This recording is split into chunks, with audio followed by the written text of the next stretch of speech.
Halo penonton Viga TV, kali ini kita akan bicara dengan Pak Edi Lee, Ketua Bidang Umum dan Organisasi dari Gakeslap.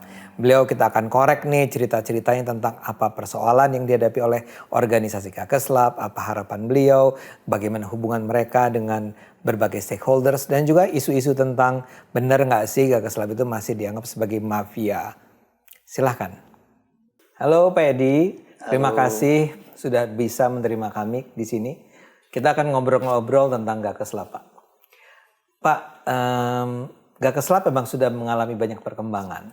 Tapi dalam pandangan Pak Edi sendiri, apa yang sebetulnya bisa disebut sebagai tantangan utama atau hambatan utama yang dihadapi Gakeslap saat ini? Saya mulai mungkin dengan Gakeslap dulu ya. Apa itu Gakeslap? Gakeslap adalah perkumpulan organisasi perusahaan-perusahaan alat kesehatan dan laboratorium.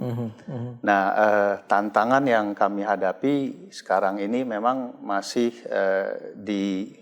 tetap terus di bidang bagaimana Gakeslap ini masih belum dipandang sebagai satu organisasi yang menjadi sumber atau narasumber buat pemerintah.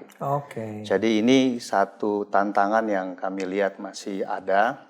Dan juga kami melihat bahwa kita ini harus menjadi sebuah asosiasi yang kuat dan berpengaruh untuk supaya lebih lagi menjadi selevel dengan pemerintah. Nah, kira-kira itu yang kami lihat bahwa itu menjadi tantangan buat kami.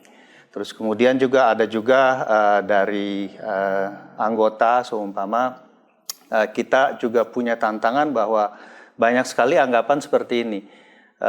Kebanyakan dari anggota Gakeslap adalah perusahaan-perusahaan distributor yang barang-barangnya dari luar negeri. Gitu.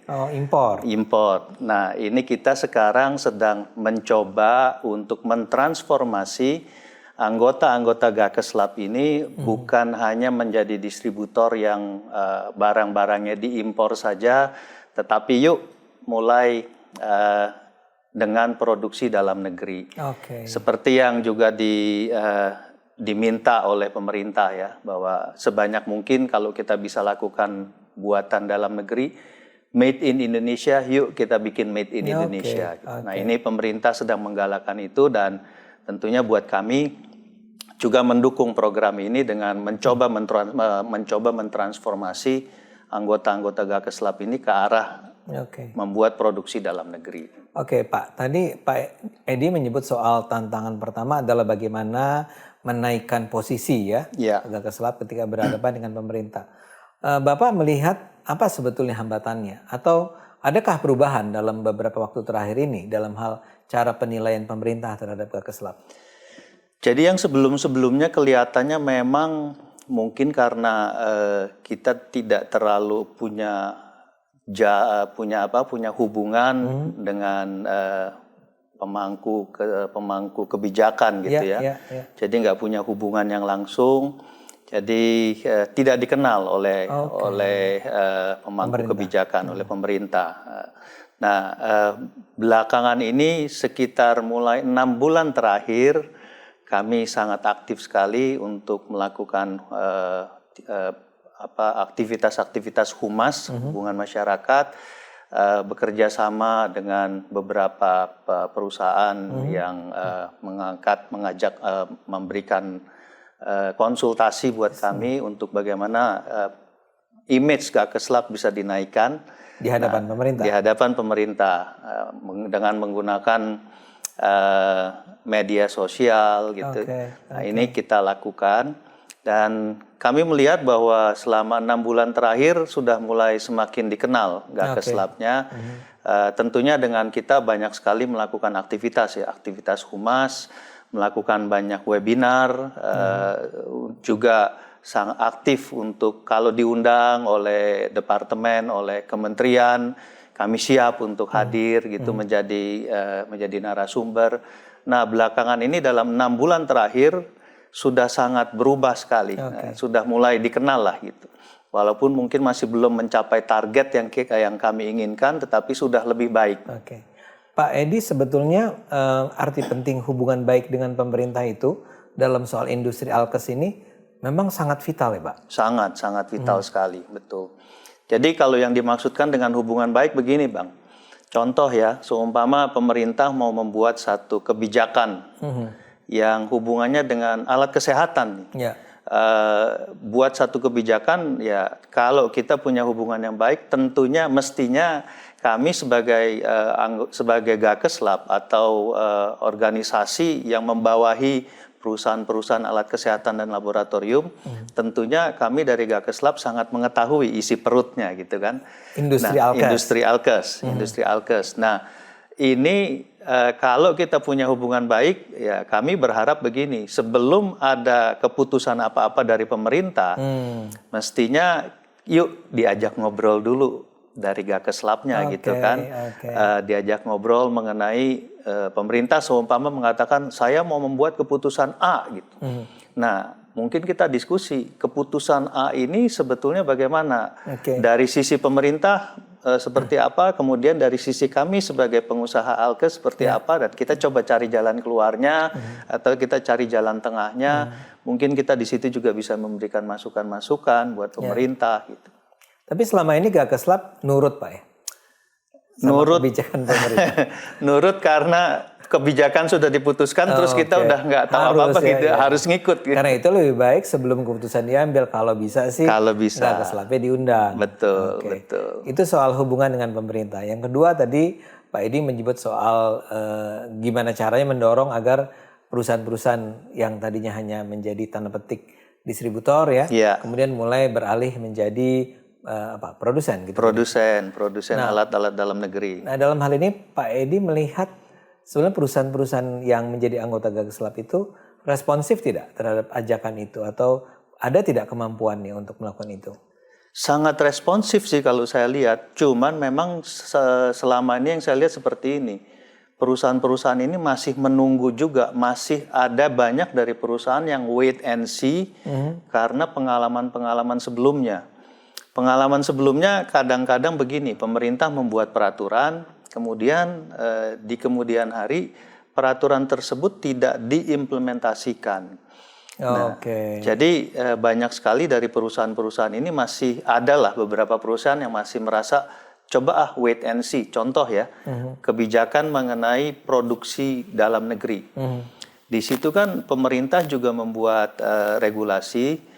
Kalau nanti sudah ada produk dalam negeri, kemudian nanti rumah sakit pemerintah diharuskan membeli produk-produk dalam negeri tersebut.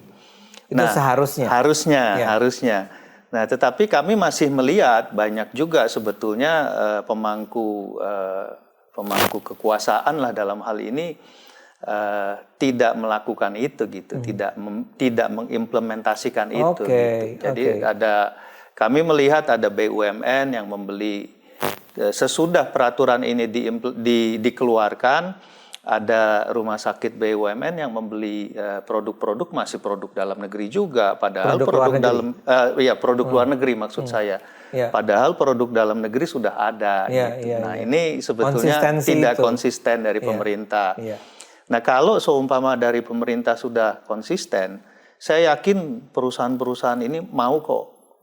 Bahkan banyak sekali yang bertanya-tanya, saya kalau mau mulai gimana ya caranya gitu. Dan Gakeslab akan memfasilitasi itu? Ya, kami memfasilitasi, kami ada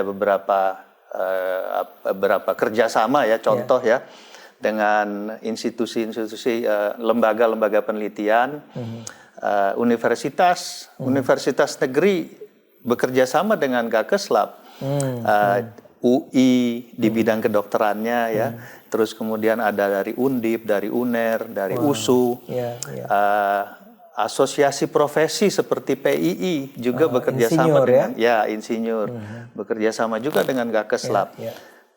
Tujuan dari kerjasamanya ya salah satunya adalah bagaimana kita bisa membuat produk-produk dalam negeri, bekerja sama dengan mereka, Kayak contohnya kalau dengan UI, mereka juga kita bekerja samanya dengan fakultas kedokterannya, sehingga kita juga bisa tahu sebetulnya apa sih yang dibutuhkan oleh market, kemudian dilakukan research oleh lembaga-lembaga penelitian dan universitas negeri ini. Gitu. Biasanya kan kalau di universitas penelitiannya seenaknya aja ya. Bang Ade ya? Iya. Nggak melihat ke pasar, Pak. Nggak melihat ke pasar. Ini pasar maunya apa nggak peduli lah. Pokoknya yang penting keluar paper gitu.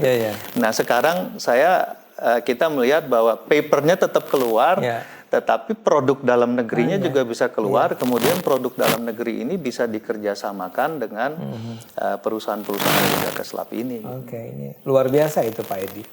Tapi kita kembali ke para perusahaan Agonta tadi Pak ya. Iya. Pak Edi ini menangani organisasi soalnya. Betul. Kan tidak mudah kali Pak ya, ada 1.000 anggotanya. Iya. Itu ada perusahaan besar, ada perusahaan menengah, mungkin juga ada yang agak kecil kali Pak ya. Ada. Nah itu seberapa ruwet sih Pak? Ada yang nakal nggak Pak? Ada yang bikin masalah nggak? Ya ruwet, ya agak ruwet sih ya sebetulnya karena kan dari 1.000 itu seperti tadi Bang Ade katakan bervariasi dari ada yang skala perusahaan kecil lah kita sebutnya ya, perusahaan kecil, menengah dan besar, bahkan sampai ke perusahaan multinasional yang omsetnya kalau kita lihat ya dari yang kecil ya mungkin cuma 1 tahun di bawah 5 miliar gitu ya. Tetapi ada juga yang omsetnya kalau multinasional bahkan perusahaan besar pun nggak harus multinasional bisa sampai ratusan miliar setahun gitu. Oke. Nah tentunya dengan segala permasalahan masing-masing. Permasalahan di multinational company punya permasalahannya sendiri, kemudian di perusahaan kecil juga ada permasalahannya sendiri. Nah, memang agak ruwet sih, tetapi ya kita sebagai asosiasi, sebagai Gakes Lab yang di pusat, sebisa mungkin harus bisa bagaimana kita bisa menggandeng mereka lah secara keseluruhan. Gitu. Terus kalau isu mengenai anggota yang nakal atau enggak, ya namanya ada 1.000 ya Bang. Adalah sedikit ya, mungkin 1-2 lah yang nakal adalah gitu. Tetapi kalau kita bicara yang nakal, selama kita tahu bahwa wah ini anggota kita nih, ini nakal, ketahuan lagi ya, ya terpaksa harus kita lempar ke Dewan Etik. Kita di Gakes Lab punya Dewan Etik Bang. Di Dewan Etik ini kan selalu mengajarkan bagaimana kita harus punya integritas, beretika di dalam berbisnis. Nah jadi kalau ada masalah seperti ini ya ketahuan anggotanya yang melakukan itu kita lemparkan ke Dewan Etik. Ini tolong dibina di Dewan Etik. Dan biasanya berhasil Pak?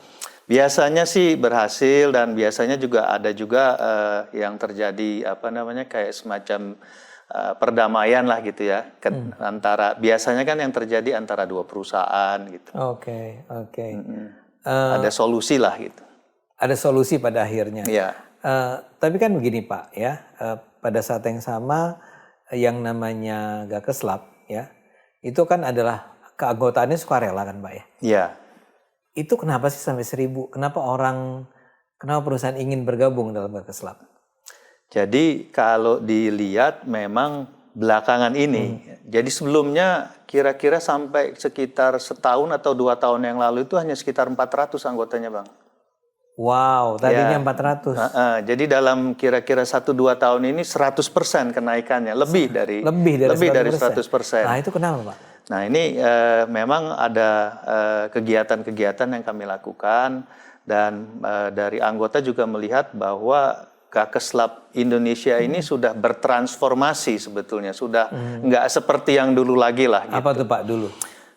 Yang dulu itu konotasinya itu banyak yang negatifnya gitu Bang. Oh mafia gitu. Ya kira-kira seperti itulah.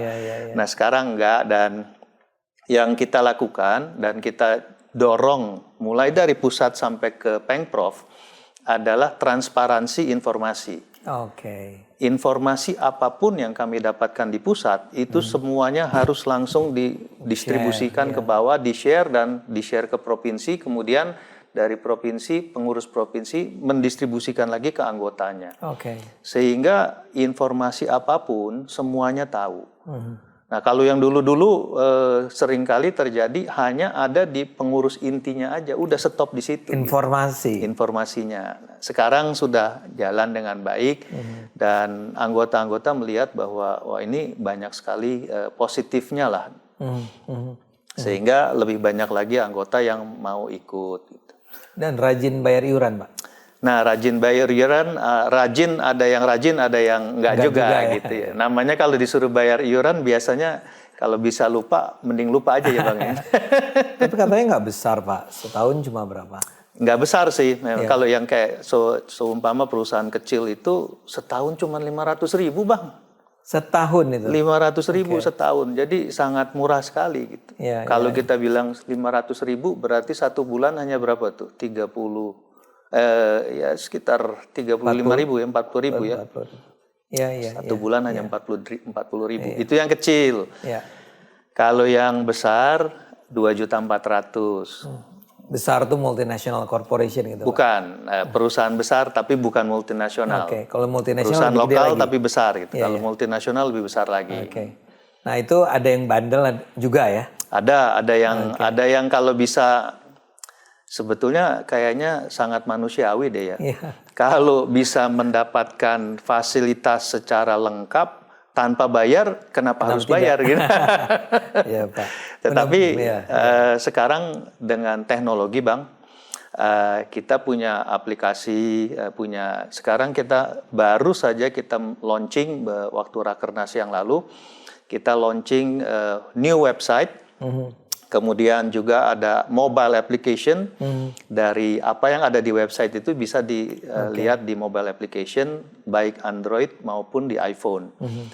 Nanti dengan sistem itu, dengan sistem komputer seperti itu, nanti kita bisa juga tuh ada perusahaan yang belum bayar iuran nih.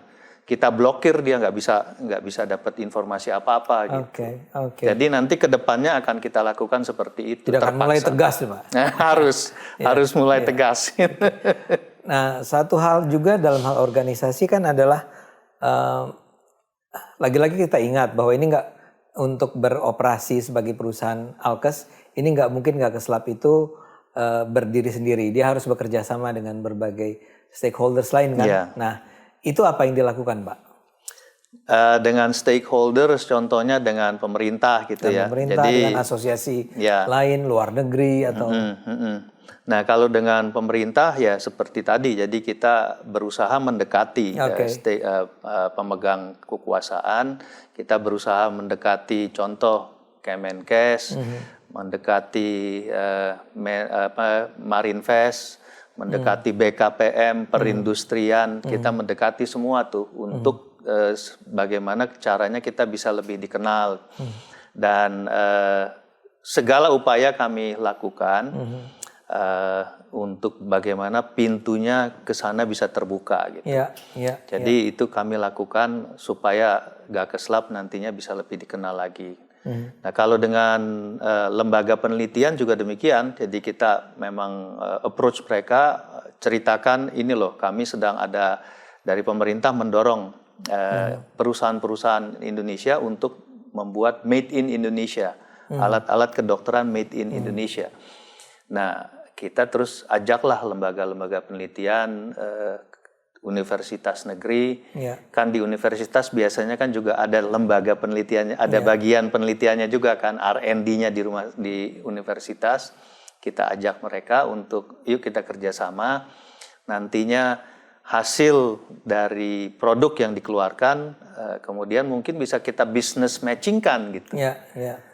Itu yang kami lakukan. Pak, dengan ini asosiasi seperti yang saya ingat misal kemarin ketika ada keramaian tentang PCR gitu Pak ya. Itu kan yang punya kepedulian jadinya macam-macam. Itu kelihatannya Gakeslap cukup aktif Pak ya? Sangat melibatkan aktif. Berbagai stakeholders yang lain. Iya. Cuman memang kadang-kadang yang jadi masalah seperti kemarin itu sempat pada saat sekjen kami di interview terus kemudian ada terbit lagi atau keluar lagi video yang Pelintiran, diedit ya, iya. dipelintir gitu ya. Iya. Itu gimana sikap Gakeslap? Media kita kan memang nggak bisa terlalu diandalkan Pak ya. Kadang-kadang mereka tanpa niat buruk barangkali Pak ya, cuman dia pelintir aja kalimat yang kelihatannya wah itu, clickbait itu. Iya. Itu gimana Pak? Gakeslap oke aja dengan itu? Kami melakukan verifikasi, klarifikasi Oh, oke. maksudnya, klarifikasi. Klarifikasi. Jadi bahkan ada beberapa perusahaan anggota Gakeslap yang komplain gitu, terutama yang hubungannya dengan kebetulan dia perusahaan PCR ya, perusahaan penjual alat PCR dan reagen PCR itu dia komplain keras. Masa Sekjen bilang kalau PCR bisa cuman berapa katanya 10.000? 10.000. Dia bilang masa 10.000? Ntar dulu, itu yang dipelintir, itu yang cuman diedit. Ya. Saya bilang coba ya tonton. Jadi kita ini kan juga ke Share yang juga lengkapnya yang ya? lengkap ini loh, Oke. lengkapnya seperti ini gitu. Oke. Kalau dengan media sendiri Bapak nggak atau Gakeslap tidak? Kita nggak ini sih dengan yang media yang melakukan itu nggak. Tapi kan kita nggak tahu apakah yang diedit itu dilakukan, rasanya sih Bukan oleh medianya dilakukan sendiri. oleh medianya kan. Kesan saya kok Gakeslap ada banyak yang nggak suka ya Pak? Ya mungkin karena kita terlalu baik ya. Terlalu baik, terlalu jujur, jadi banyak yang nggak suka. Biasanya orang baik banyak yang nggak seneng ya Bang. Iya. Karena saya punya kesan kan banyak orang bilang bahwa Gakeslap tuh kumpulan dari mafia gitu kan. Itu importir hitam lah seterusnya. Iya. Dalam pandangan Pak Edi ini jujur Pak, itu sebetulnya latar belakang dari serangan itu apa sih? Itu kelihatannya waktu dulu kali ya, zaman-zaman dulu itu waktu pada saat masih tender segala gitu kan kelihatannya memang banyak yang mengkonotasikan Gakeslap seperti itu gitu.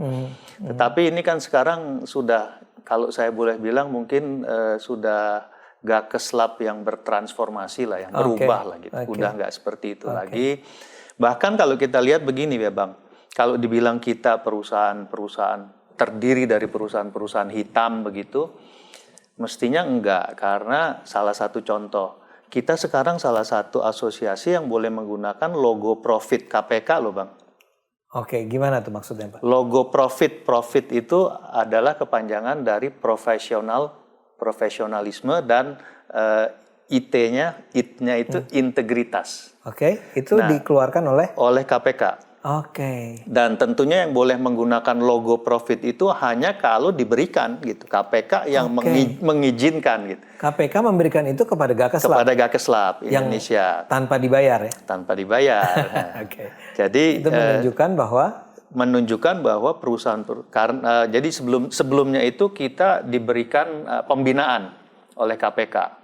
Jadi seringkali diadakan pembinaan gitu ya, diberikan pelatihan mengenai pencegahan kasus korupsi lah gitu.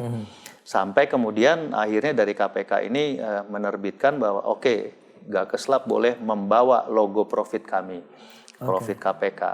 Nah ini kan menandakan atau membuktikan bahwa perusahaan-perusahaan yang ada di dalam Gakeslap ini adalah perusahaan-perusahaan yang sudah aware mengenai anti corruption, anti suap, sehingga kami boleh membawa logo profit KPK itu. Gitu. Jadi ini baru dan ini luar biasa memang. Artinya memang publik seharusnya tahu itu Pak. Iya. Nah yang terakhir barangkali ini soal hubungan dengan pemerintah. Iya. Pak Edi berulang kali mengatakan betapa pentingnya hubungan dengan pemerintah. Dan selama ini tadi Pak Edi masih mengatakan masih ada mispersepsi dan seterusnya. Nah kalau ke depannya langkah-langkah yang akan terus dilanjutkan oleh Gakeslap dalam rangka membangun hubungan baik ini apa Pak? Ya, terus sih yang sekarang kita lakukan harus terus kita lakukan dan tentunya juga membangun trust dari pemerintah ya, trust dari pemerintah bahwa kita ini adalah perusahaan-perusahaan yang mendukung segala keputusan pemerintah. Kami nggak mengatakan kami nggak mau kok. Gitu. Kami mendukung segala keputusan pemerintah. Nah, tapi memang tentunya kami berharap bahwa kalau boleh, nah ini tentunya baru bisa terjadi kalau hubungan kita baik ya nantinya.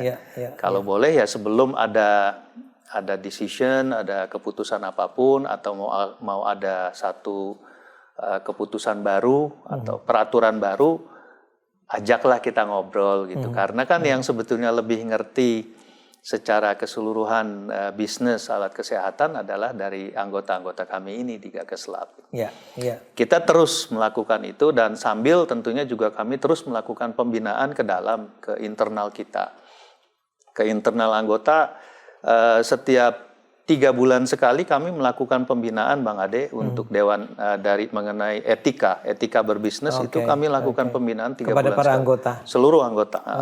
Wow, itu hebat Jadi sekali. kami lakukan reminding terus secara berkala juga kami mengeluarkan surat edaran dari ketua Bahwa mengingatkan, kita ini perusahaan yang punya etika ya, harus melakukan bisnis dengan benar, dengan jujur, berintegritas, punya etika gitu.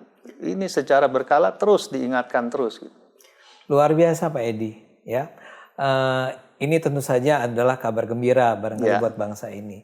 Terima kasih Pak Edi untuk memberikan kesempatan buat kita untuk belajar tentang Gakes Lab yang mudah-mudahan semua apa yang direncanakan oleh Gakes Lab berjalan dengan sukses, bermanfaat. Amin. Dan ini semua untuk kebaikan kita bersama. Yes, untuk bangsa Indonesia. Siap. Untuk Indonesia yang lebih baik lagi. Siap Pak Edi. Terima kasih. Terima kasih Bang Ade.